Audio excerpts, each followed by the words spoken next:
Nah, di dunia ninja yang dipenuhi dengan jurus mematikan dan kekuatan cakra dahsyat itu, banyak hal luar biasa justru luput dari perhatian nih. Ketika penonton sibuk terpukau oleh Rasengan Susanoo atau bahkan Edo Tensei, ada momen-momen kecil tersembunyi yang sesungguhnya jauh lebih mengesankan. Momen yang menunjukkan kejeniusan karakter dalam bentuk yang tak biasa loh nakama. Kecerdasan dalam dunia shinobi tak selalu tampil lewat strategi perang atau perencanaan jangka panjang. Terkadang itu muncul dalam detik-detik gentingnya keputusan yang tak terlihat namun berdampak sangat besar. Cerita ini akan mengungkapkan 3 prestasi intelektual paling terabaikan di kisah Naruto nih, berasal dari karakter-karakter yang mungkin tak disangka, bukan dari Shikamaru atau Kakashi yang memang sudah dikenal sebagai jenius abadi, melainkan dari Sasori, Kabuto, dan juga Jiraiya. Masing-masing memperlihatkan bentuk kecerdasan yang sangat spesifik, unik, dan luar biasa dalam situasi sangatlah ekstrim. Inilah momen-momen di mana otak bekerja lebih tajam dari pedang tuh. Keputusan dalam sunyi mampu menyelamatkan banyak nyawa. Yo, sini seru nakama. Selamat datang teman-teman, kita akan bahas seru cerita rasional berdasarkan manga resmi yang sudah ada ya dengan Mimin di sini. Yuk, kita mulai lagi ceritanya.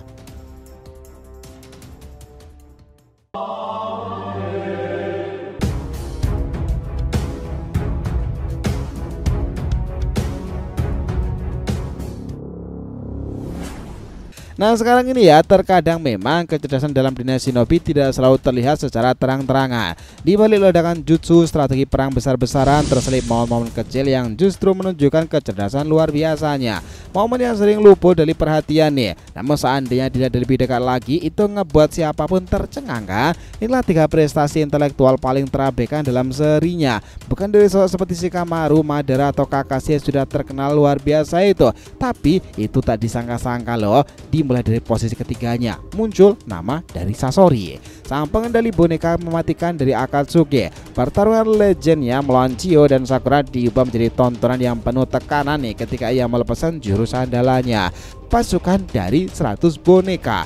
Sekilas ini hanyalah soal jumlah ya nakama, tapi bisa dipikirkan ulang loh. Apa yang Sasori lakukan adalah bentuk multitasking ekstrim yang tak masuk akal dalam dunia nyata. Mengendalikan satu boneka aja sudah menuntut ketelitian luar biasa cuy, karena setiap gerakan bergantung pada cakra dan transmisi lewat benang. Bayangkan aja mengendalikan hal itu sebanyak 100. Sasori mengubah tubuhnya sendiri menjadi boneka demi bisa memanipulasi lebih banyak benang cakra dari dadanya, bukan dari jari seperti Kagutsuchi biasa loh. Mungkin banyak yang mengira ini hanyalah mengirim perintah umum seperti serang, tapi konsep dasar Kagutsu itu menuntut kendali penuh atas setiap gerakan. Itulah yang ngebuatnya itu rumit. Setiap boneka itu jelas punya karakteristik, senjata, pola serangan unik, dan artinya Sasori harus mengatur ritme, jarak, formasi, strategi serangan, dan 100 entitas sekaligus. Bahkan bisa dibilang ya, dari boneka itu hanya berfungsi sebagai umpan. Pengelolaan energinya sendiri sudah cukup untuk mencengangkannya. Nah, dibandingkan dengan nenek Chio yang mengendalikan 10 boneka aja sudah dianggap prestasi tingkat tinggi kan. Lebih jauh lagi, lihat juga bagaimana Nagato mengatur 6 jalur pain itu. Benar, masing-masingnya itu dikendalikan dari satu pikiran pusat ya, tapi jumlahnya tak pernah sampai 100. Bahkan saat pain menggunakan banyak pemanggilan aja, jumlah aktual entitas yang ia kontrol tetap tak setara dengan yang Sasori tampilkan dalam momen-momen pentingnya. Memproses informasi sebanyak itu ngebuat keputusan sepersekian detik untuk 100 unit itu luar biasa. Beban mental yang hampir tak terbayangkan. Dalam kondisi perang atau pertempuran cepat ini sama dengan menjalankan 100 strategi mikro dalam satu waktu. Bayangkan sebuah sistem komputer super kompleks yang dijalankan oleh satu otak manusia. Prestasi berikutnya datang dari sosok luar biasa yang seringkali dicap licik, tapi jarang diakui sebagai jenius loh. Siapa lagi kalau nggak Kabuto Yaksi?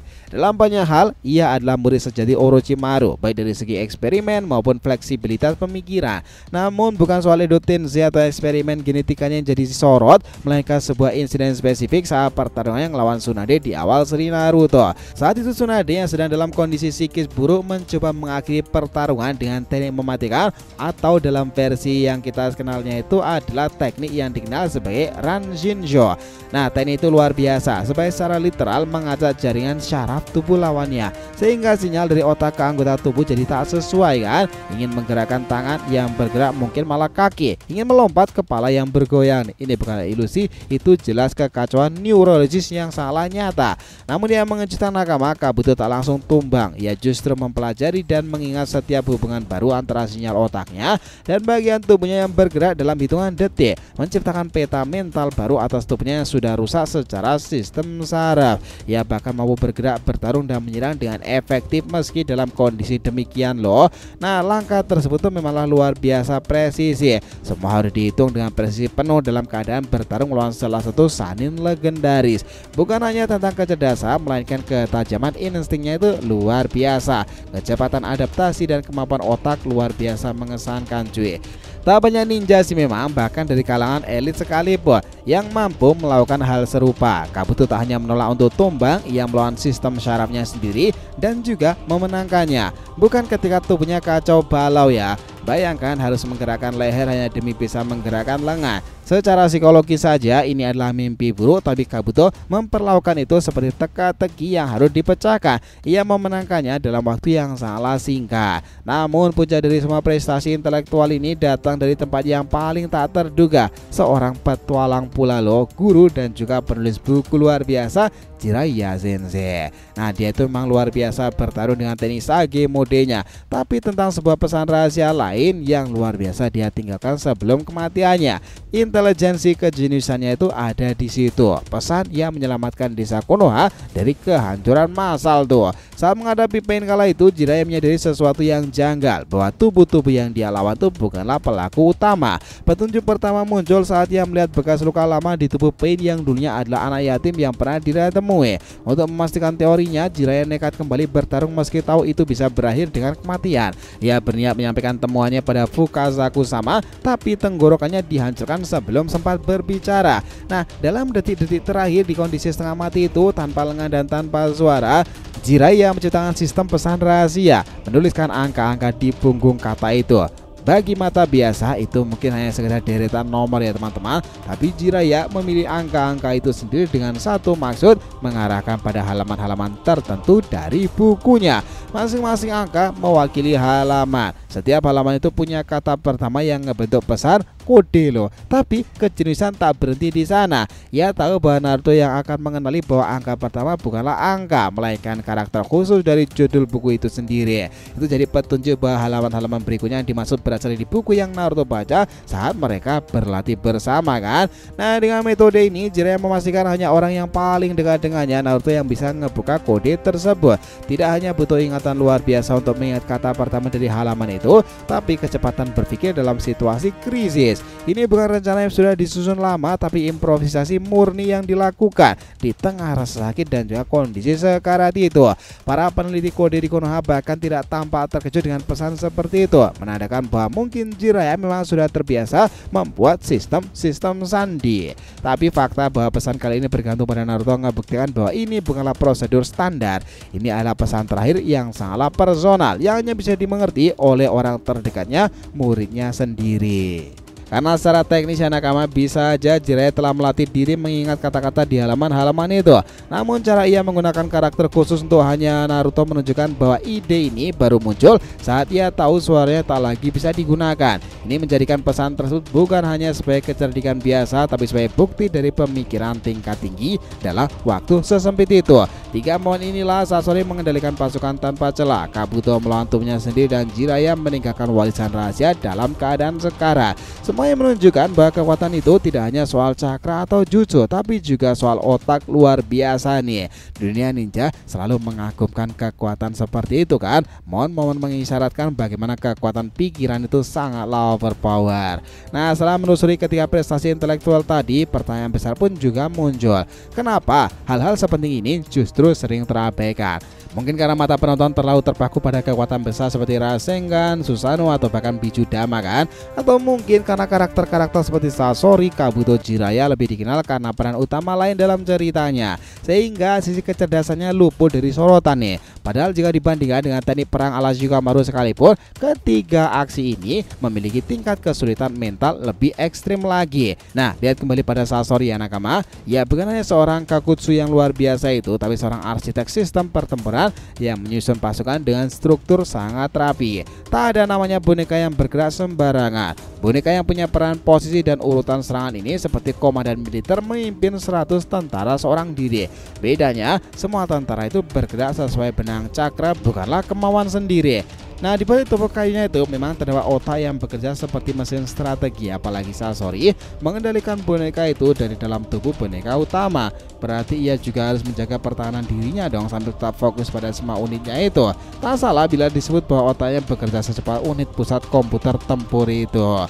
Begitu pula dengan Kabuto, meski sering disebut sebagai oportunis, mohon ketika tubuhnya kehilangan kemampuan kontrol saraf itu justru memperlihatkan bahwa pikirannya lebih kuat daripada tubuhnya sendiri.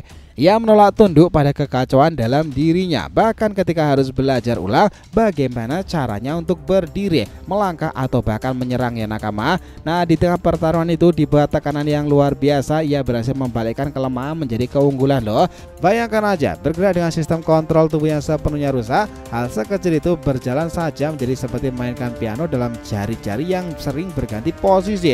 Tapi Kabuto tetap menari dalam medan laga kan. Melawan seorang Sannin sungguh ini adalah bukti betapa kemampuan berpikir cepat dan daya adaptasi bisa menjadi senjata paling tajam di dunia ninjanya. Lalu memang ada Jiraiya ya, dimana kisah terakhir itu adalah salah satu bentuk heroisme yang paling menyayat hati di kalangan seluruh cerita Naruto. Namun jika dilihat dari sisi taktis itu, apa yang dilakukan sebelum ajal menjemput bukan sekedar pesan dalam perpisahan. Itu adalah strategi pengumpulan intelijensi tingkat tinggi yang dilakukannya. Rangkaian angka di punggung kata itu kaitan dengan karakter di judul bukunya, serta penyusunan kata pertama di halaman yang terpilih. Semuanya dirancang dalam kondisi darurat nih. Jika disandingkan dengan sandi militer pesan Jiraiya serta dengan sistem kriptografi buatan ahli, bahkan ia memastikan hanya Naruto yang bisa membukanya. Bukan karena ingin terlihat istimewa, tapi karena tahu bahwa Naruto adalah satu-satunya yang cukup dekat secara emosional dan intelektual.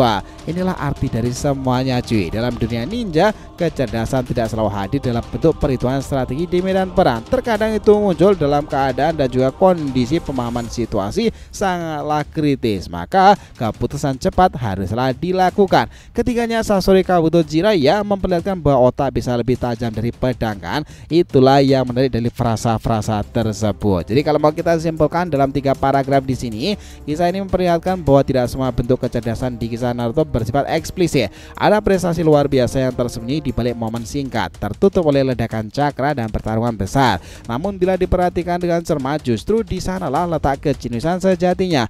Baik itu dalam bentuk mengendalikan 100 boneka, melawan sistem syarat yang hancur, atau mengirimkan pesan terakhir di babak jurang kematiannya, semuanya membutuhkan otak bekerja jauh di atas rata-rata kan. Naruto seringkali dianggap sebagai kisah tentang kekuatan dan takdir, tapi lebih dari itu, seri ini juga merupakan perayaan atas kecerdasan, daya tahan mental pula, dan kemampuan mengambil keputusan dalam kondisi ekstrim mereka. Prestasi yang dilakukan Sasori, Kabuto, Jiraiya jelas itu merupakan bukti nyata kan. Maka kali ini kita menyaksikan ulang kisah Naruto ini, cobalah ya tak hanya melihat siapa yang menang dalam pertempuran besar, tapi siapa yang berpikir paling tajam dalam senyap dan juga mengambil keputusan darurat cemerlang pula. Itulah yang mengesankan dalam kisah hidup nyata kan. Nah, jadi itulah tadi pembahasan kita mengenai apa yang terjadi pada pembahasan episode terbaik kali ini tentang kejeniusan beberapa shinobi khusus itu. Terima kasih banyak telah menonton cerita ini sampai akhir. Jika kalian punya pendapat, langsung aja komentar di bawah ini dan kita akan usahakan respon. Oke, sampai jumpa di video selanjutnya dan kita akan kembali lagi untuk pembahasan berikutnya.